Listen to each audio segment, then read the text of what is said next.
दिया। अब न ससुर है, न सास है, न पति है, न पत्नी है, न पिता है, न माता है, न पुत्र है, न प्रपौत्र पुत्री है, केवल मैं ही। अहम सर्वम आत्मवेदम सर्वम, सिया राम मैं सब जग। बस एक ही चिंतन है और दूसरा उसमें कोई चिंतन नहीं। अन्यथा कीट से लेकर ब्रह्मादि प्रयत्न सभी जीव इस आत्म ध्यान द्वारा ही अपना अपना कार्य करते हैं। आत्म ध्यान अर्थात मैं हूँ के ध्यान के बिना किसी प्रकार का कोई भी कार्य व्यवहार संपन्न नहीं हो सकता।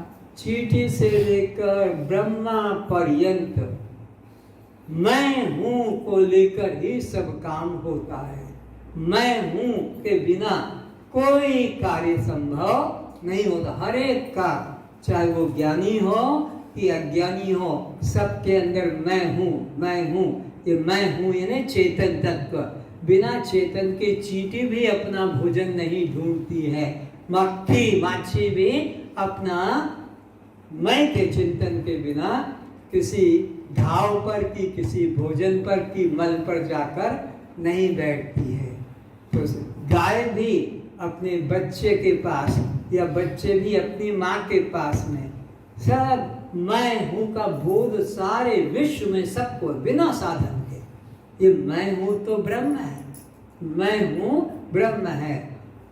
मैं और हूँ, थोड़ा बीच में खाली जगह छोड़ दी। मैं हूँ, क्या हूँ? डायरेक्टर हूँ।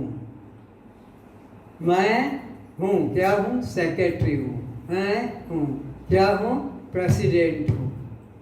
मैं हूँ, क्या हूँ? पति हूँ। मैं हूँ, क्या है? पति। ये जो बीच का है ये कचरा है, इसको आग लगाओ, इसको आग लगा दो, बस ये रह जाएगा, ये कभी नहीं बदलेगा। कौन सा? मैं और हूँ। और मैं और हूँ के बीच में जो तुम स्वीकार करते हो बचपन से आज तक, ये सब अनात्मा है, ये सब दुख का कारण है, ये सब बंधन का कारण है।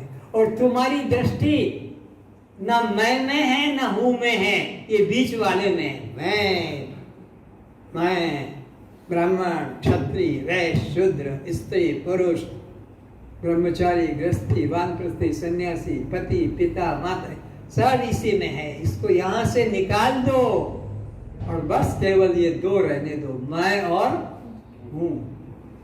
तो मैं हूँ के सहारे चींटी से ब्रह्मा तक सब कर्म कर रहे हैं, सब काम इसी मैं और हूँ के ही निश्चय से हो रहे हैं। यही सत्य है।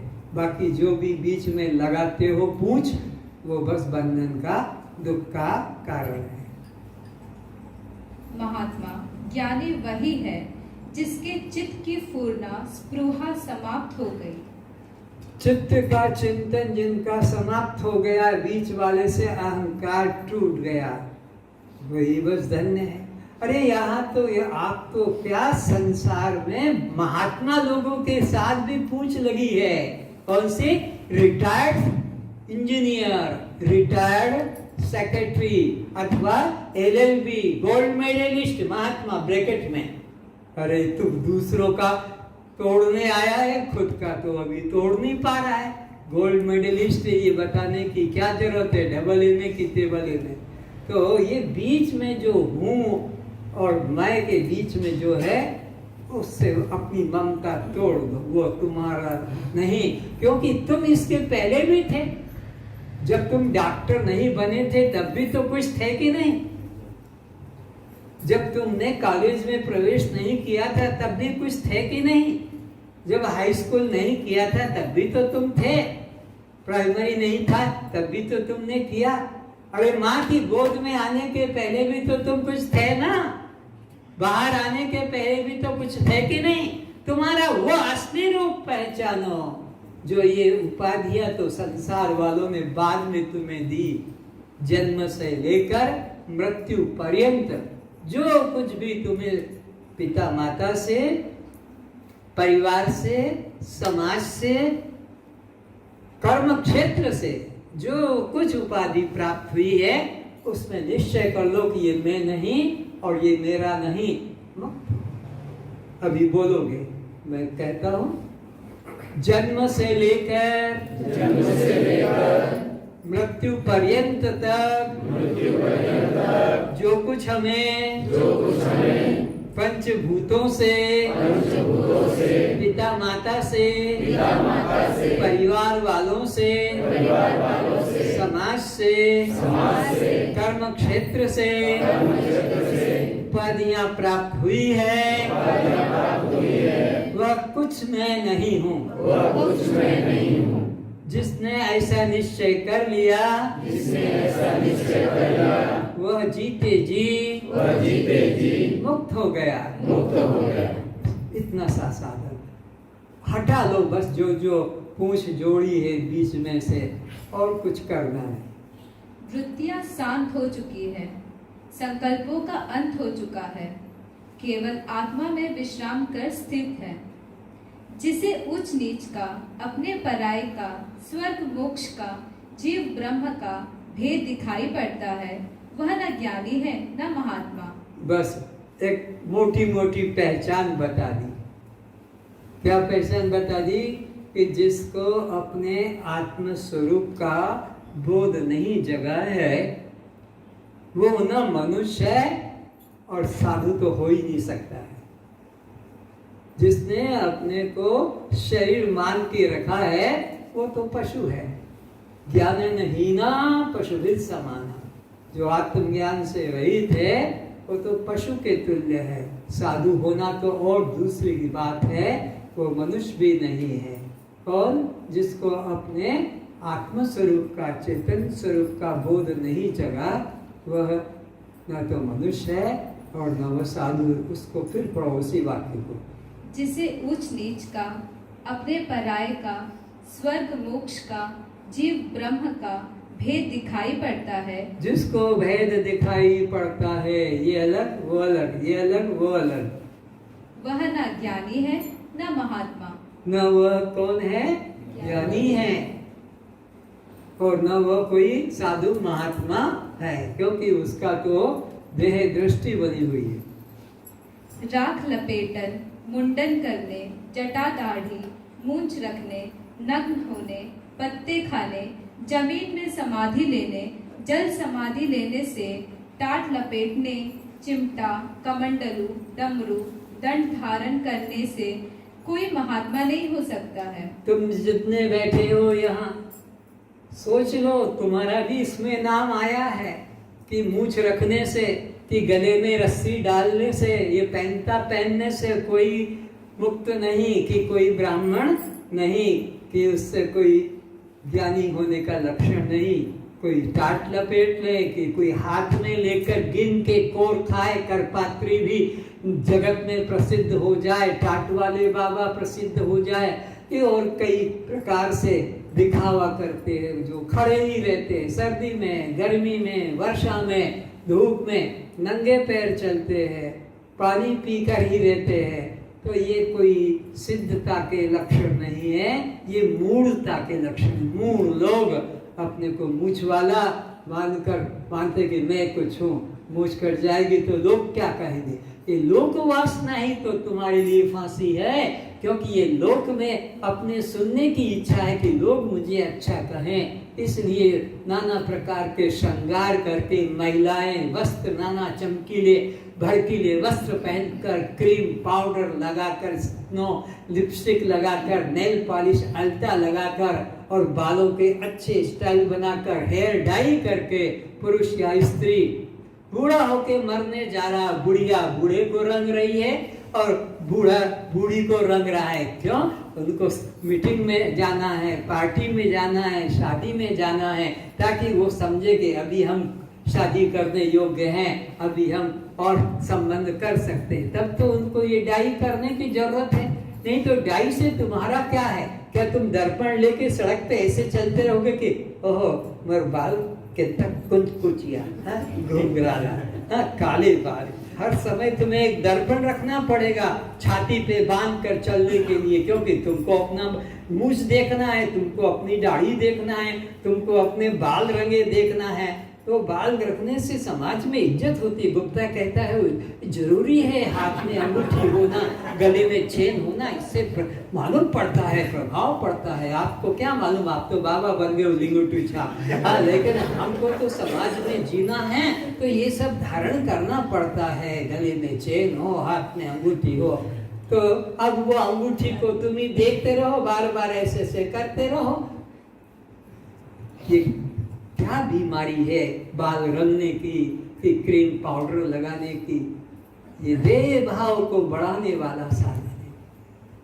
और जो एनडीएस करते हैं उनको भी मैं सावधान करता हूं कि नरक जाओगे, नरक अगर केवल तुम्हारा यही चिंतन रहेगा कि इतना वजन था इतना घट गया, इतना वजन था इतना घट गया, मेरा 10 केजी, मेरा 20 केजी मैंने वजन घटा दिया, अभी मेरा ये रोग भी कट गया, इससे ये रोग कट गया, तो तुम्हारा तो देह बुद्धि ही दृढ़ हुआ, आत्म बुद्धि कहाँ हुआ? आत्म बुद्धि का विकास तो नहीं हुआ, देह बुद्धि का विकास हो गया। और जहाँ देह बुद्धि का विकास है अधोगच्छन्ति तामसः, वो तो तमोगुणी प्रकृति का व्यक्ति माना जाएगा और अधोगति में जाएगा। इसलिए देह भाव को माइनस करो दिन भर में, बस आत्मचिंतन आत्मचिंतन आत्मचिंतन।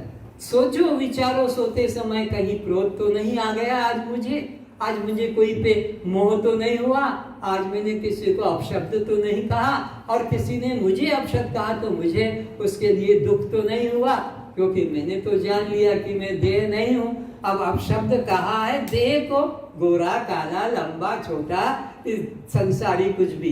तो अपनी आपकी रोज परीक्षा करो। ये जैसे व्यापारी लोग रात्रि को खाता बही मिलाते हैं, कितना आया कितना गया, कितना आया कितना गया, तो ऐसे ही तुम भी देखो कि देह भाव और ये क्रोध ये काम कितना आया और आत्म भाव मेरे में कितना जगा। रोज की ये साधना करना है।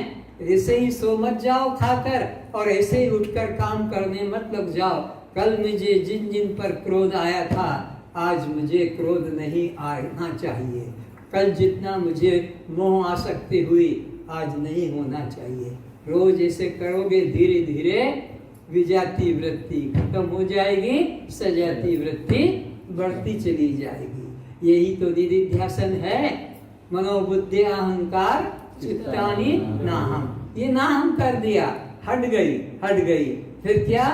चिदानंद रूप ये सजाती वृत्ति। तो ये चिंतन तुम्हारा चलना चाहिए। तो जानो कि मेरी साधना ठीक हो रही है। और ये चिंतन नहीं चल के देह का ही चल रहा है, क्या रोग है और क्या वजन है और क्या खाया और क्या बनाया, बस इसी में तुम्हारा ध्यान रहता है, तो कहते हैं कि वह अधोगति को जाएगा। भोजन मैथुन की कथा, जहां दो स्त्री पुरुष मिलते हैं तो क्या बात करेंगे? भोजन मैथुन की कथा करत लुगाई लोग।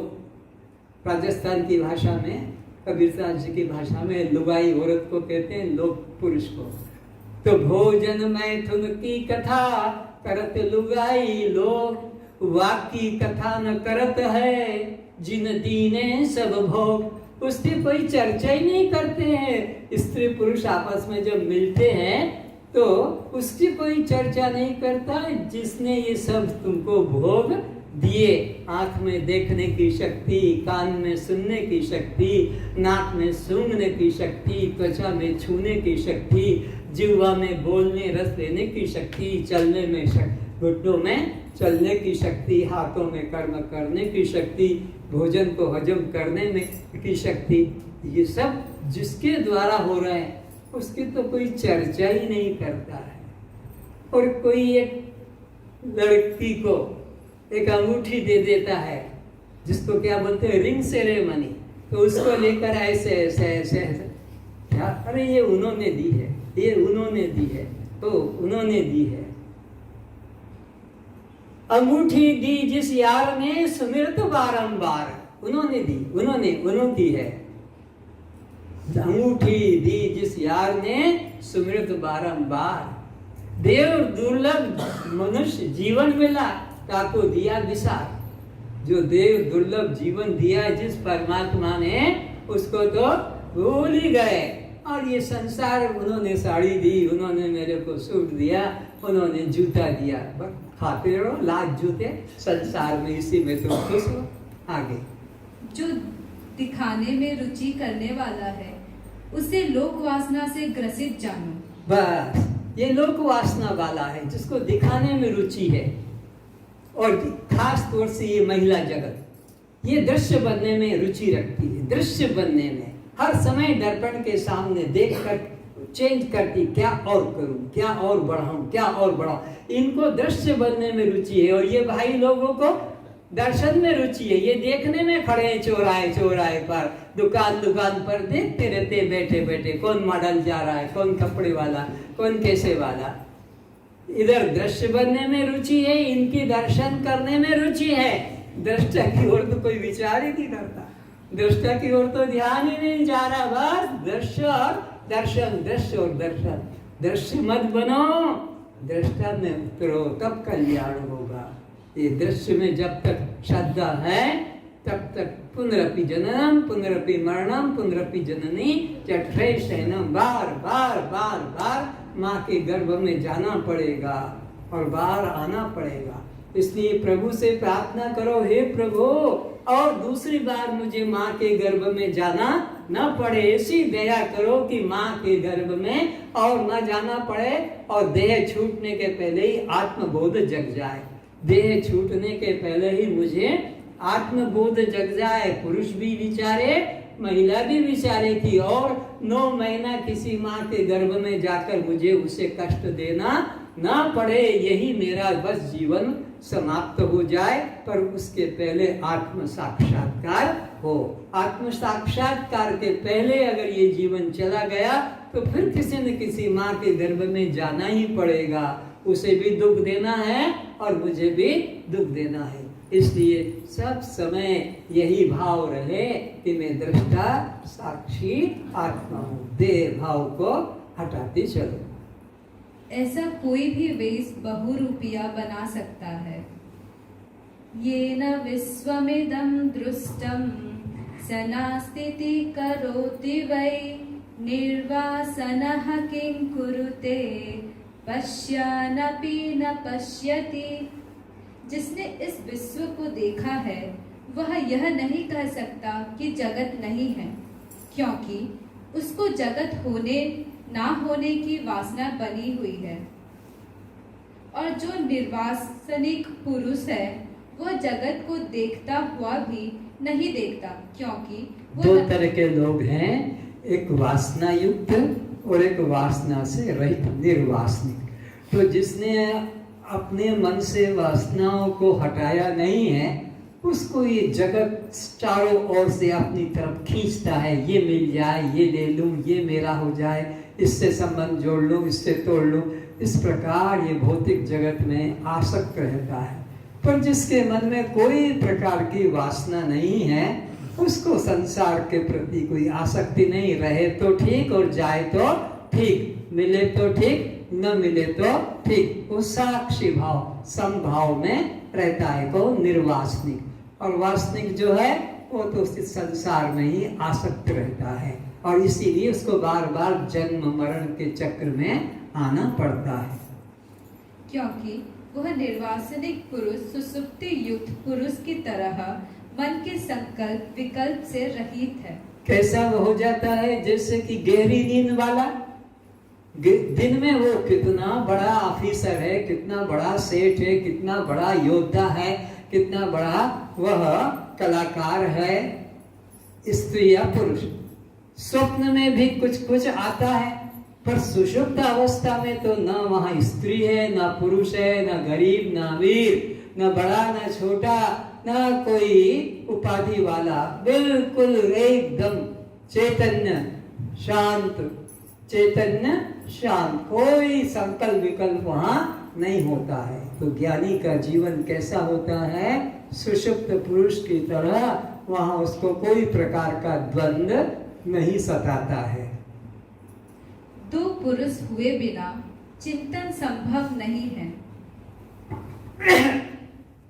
दो पुरुष के हुए बिना ध्यान संभव नहीं, चिंतन संभव नहीं।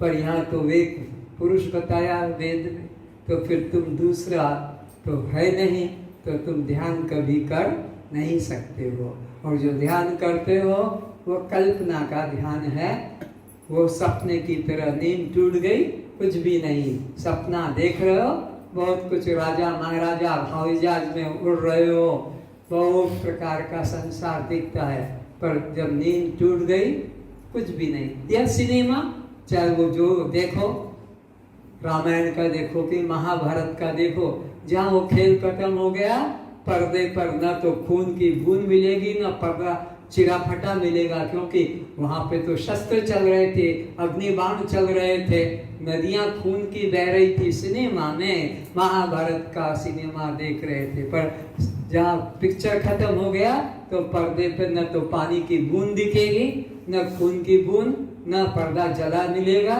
न कटा फटा मिलेगा। क्यों? वो सब सपना था। तो ये जगत भी इसी प्रकार है। अज्ञानता में ये पति, ये पत्नी, ये पिता, ये माता, ये धन, ये परिवार, ये जमीन, खेती बाड़ी, ये सब होता है, पर सुषुप्त अवस्था में कुछ भी नहीं है। अरे मैं ही नहीं तो मेरा कहाँ से आएगा? पहले मैं होता है तब मेरा सब कुछ, मकान जमीन धन सब होगा। जब मैं ही नहीं तो मेरा भी नहीं। तो ज्ञानी का जीवन कैसा होता है? सुषुप्त पुरुष की तरह, जो गहरी नींद में सोया है, जहाँ कोई मैं और मेरा कहने को अब नहीं है। एक चिंतन करने वाला स्वयं तथा दूसरा जिसके बारे में सोचा जाए, वही जीव हो, जगत हो या ब्रह्म हो। अकेले में चिंतन किसका करेगा? जब जीव अपने को ब्रह्म से भी जीव मात्र समझता है, तथा मैं बंधन से मुक्त कैसे हो सकूंगा? ऐसा जिसके मन में भाव होगा कि मैं बंधन से कैसे मुक्त हो सकूंगा, मैं तो जीव हूँ, अब मैं ध्यान समाधि करूंगा तो मुक्त होऊंगा, ऐसा व्यक्ति ही ध्यान का विचार कर सकता है। किंतु जिसने एक अद्वितीय ब्रह्म का निश्चय कर लिया कि यहाँ एक ब्रह्म के अलावा दूसरा कुछ भी नहीं, वो किसका ध्यान चिंतन करेगा? तब उसे किसी से सुनकर या शास्त्र पढ़कर यह अपने कल्याण की भावना जागृत हुई, तो वह बिना विवेक वैराग्य लोगों को देख मन कल्पित चिंतन करने लगता है। संसार को रस्सी में सर्प की तरह वह मिथ्या कहने लग जाता है। यह ऊपर से संसार मिथ्या कहता है, किंतु अंदर से संसार की सत्यता मन में छिपाया हुआ है। सद्गुरु की जब तक प्राप्ति नहीं हुई और लोगों के देखा देखी माला करने लग गया, पूजा करने लग गया, तीर्थ जाने लग गया, ध्यान में बैठने लग गया, और लोगों के कहने के अनुसार की जगत सपना है, लेकिन उसके लिए सब संसार सत्य ही है, क्योंकि उसको तो विवेक नहीं, वैराग्य नहीं, षट संपत्ति नहीं, मुमुक्षता नहीं, वेदांत का श्रवण मनन निध्यासन और तत्व पदार्थ शोधन नहीं, तो वो कैसे लोगों के अनुसार अपने को दोहराता रहेगा? तो कल्याण होने वाला नहीं, क्योंकि वो तो देह भाव में ही ग्रसित है।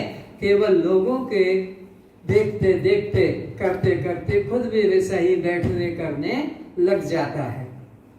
इसीलिए घर छोड़ जंगल की और मोक्ष की वासना पूर्ति हेतु जाता है। अष्टावक्र जी कहते हैं, ज्ञानी इससे भिन्न स्थिति वाला है।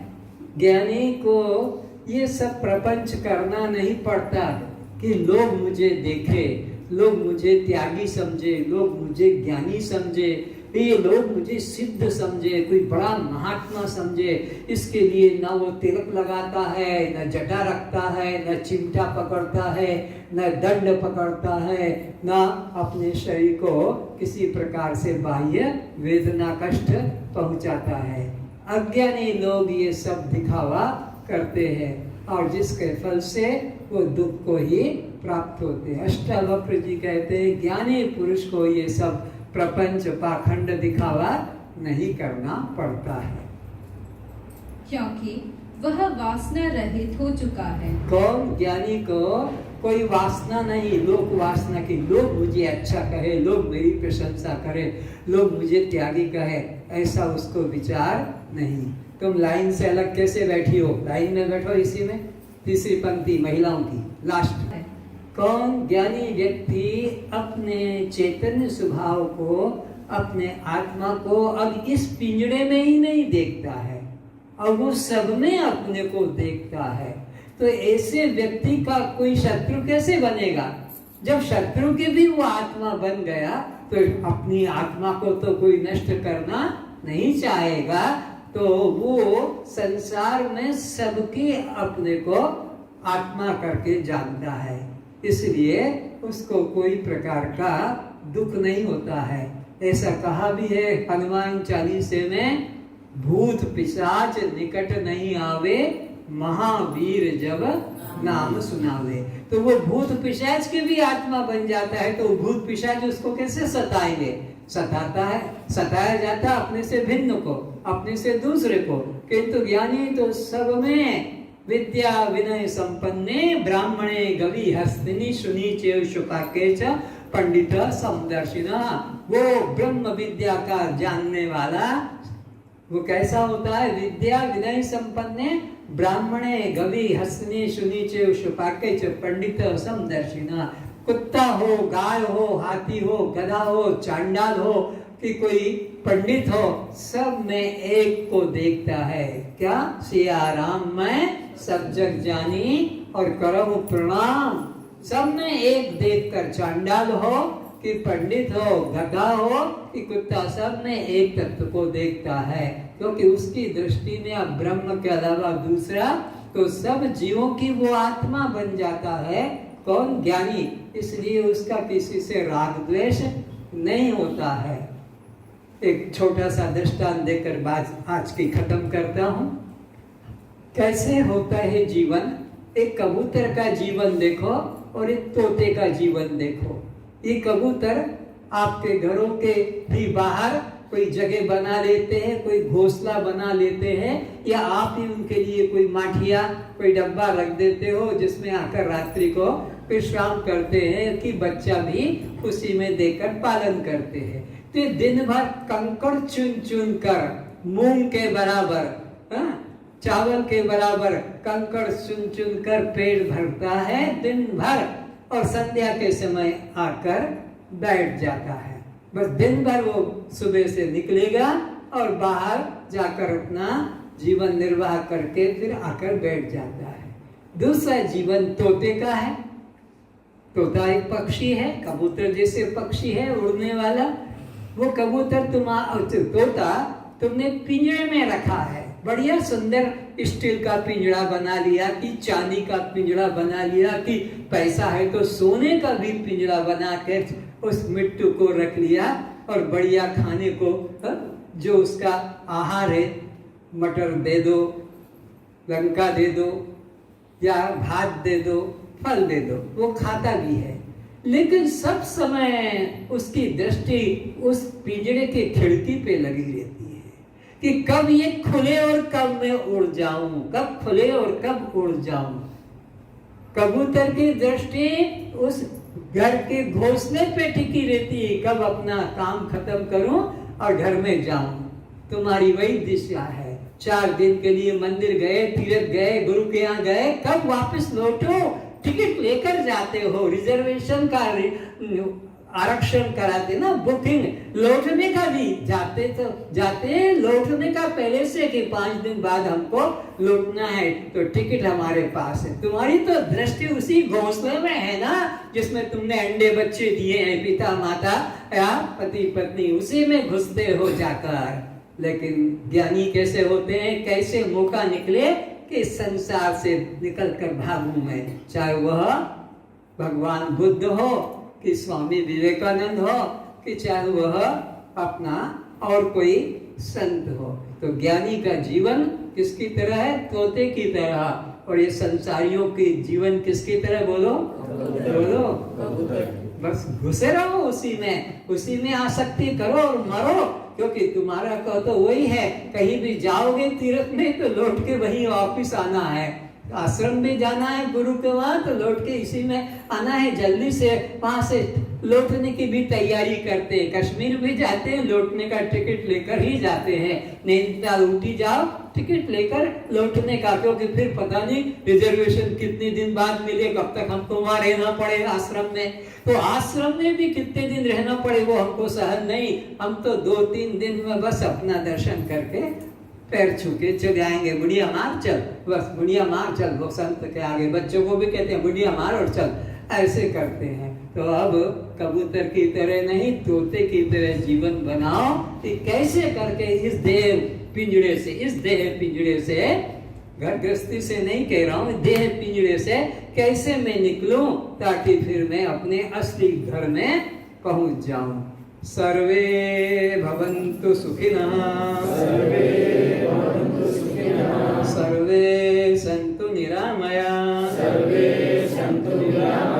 सर्वे भद्राणि पश्यन्तु, मा कश्चित् दुःखभाग् भवेत्। सब ऋषियों को नमस्कार है,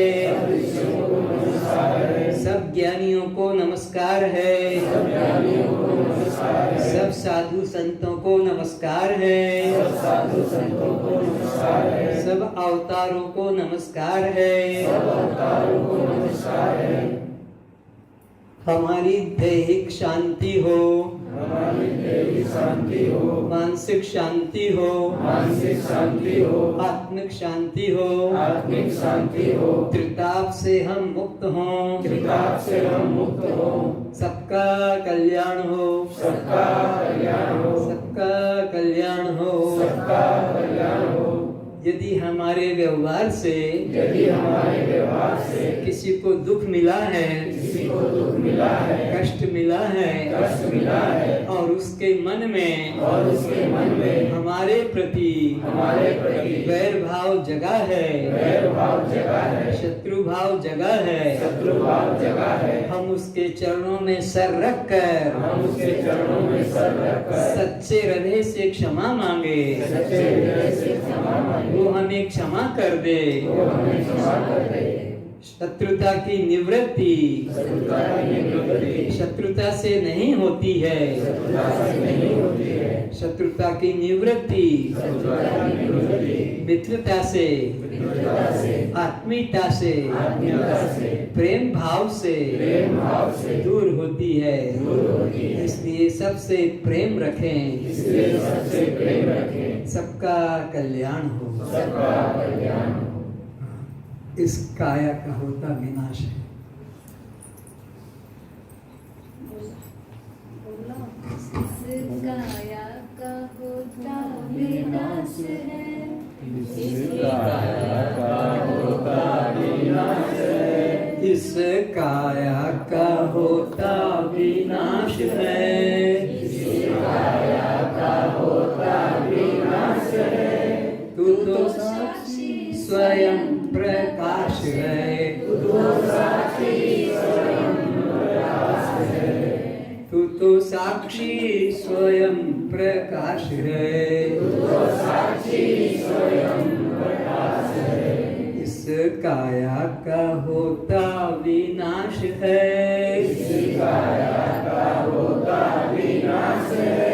तू तो साक्षी स्वयं प्रकाश है, पंचभूतों का तन विस्तारा, पंचभूतों का तन विस्तारा, तू तो दृष्टा है देखनहारा,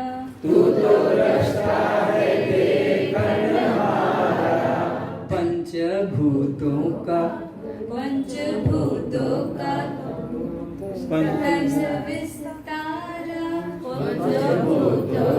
तन विस्तारा, तू तो दृष्टा है देखनहारा।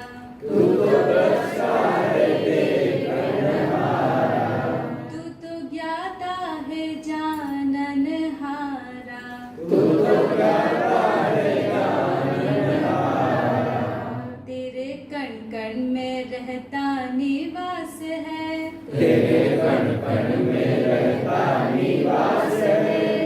तेरे कण कण में रहता निवास है। तेरे कण कण में रहता निवास है। तू तो साक्षी स्वयं प्रकाश है। तू तो साक्षी स्वयं प्रकाश है। तू तो साक्षी स्वयं प्रकाश है। तू तो साक्षी स्वयं प्रकाश है। जैसे गहनों में सोना ही पाया। जैसे गहनों में सोना ही पाया। जैसे गहनों में सोना ही पाया। जैसे गहनों में सोना ही पाया।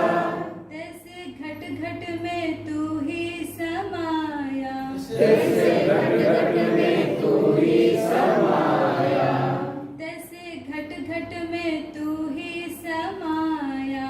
जैसे घट घट में तू ही समाया। जैसे कागर में मिट्टी ही पाया। जैसे कागर में मिट्टी ही पाया। ये पीछे के लाइट मैं कल भी देख रहा था, बंद रखे हैं क्या? इतना ज्यादा बिजली खर्च हो रहा है तुम्हारा। पीछे के लाइट पूरे जलना चाहिए, मालूम नहीं पड़ता कौन बैठा है सोया है। रोज लाइट ऑफ करके रखते हैं, सब लाइट बड़े लाइट जलाना चाहिए। किसी की शक्ल भी नहीं दिखाई पड़ती है, कौन स्त्री है कौन पुरुष है। सब लाइट पूरे कंप्लीट होना चाहिए, सब लाइट पूरे होना चाहिए दोनों तरफ। जैसे गहने में सोना ही पाया। जैसे गहने में सोना ही पाया। तैसे घट घट में तू ही समाया। जैसे घट घट में तू ही समाया। जैसे सागर में मिट्टी ही पाया। जैसे सागर में मिट्टी ही पाया। तैसे घट घट में तू ही समाया। जैसे घट घट में तू ही समाया। जग तेरा ही लीला विलास है। जग तेरा ही लीला विलास है।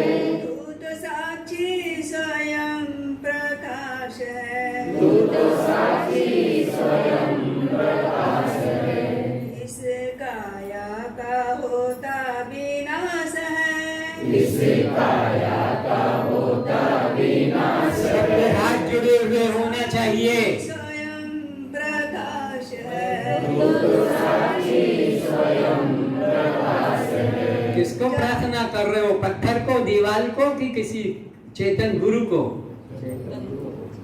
जाग जल्दी सपने की माया। जाग जल्दी ये सपने की माया। आपको भूल क्यों भरमाया। आपको भूल क्यों भरमाया। तुमको भूल देह में फसाया। आत्मको भूल देह में फसाया। स्वामी होके बना क्यों दास रे। स्वामी होके बना क्यों दास रे। तू तो साक्षी स्वयं प्रकाश है। तू तो साक्षी स्वयं प्रकाश है। इस काया का होता विनाश है। इस काया का होता विनाश है। तू तो साक्षी स्वयं प्रकाश है। तू तो साक्षी स्वयं प्रकाश है। भूल तुरी है तू ही मिटा दे। भूल तेरी है तू ही मिटा दे। पूर्ण ब्रह्म हूँ निश्चय जगा ले। पूर्ण ब्रह्म हूँ निश्चय जगा ले। भूल तेरी है तू ही मिटा दे। भूल तेरी है तू ही मिटा दे। पूर्ण ब्रह्म हूँ निश्चय जगा ले। पूर्ण ब्रह्म हूँ निश्चय जगा ले। मिटे जन्म मरण की त्रास है। बीते जन्म मरण की त्रास है।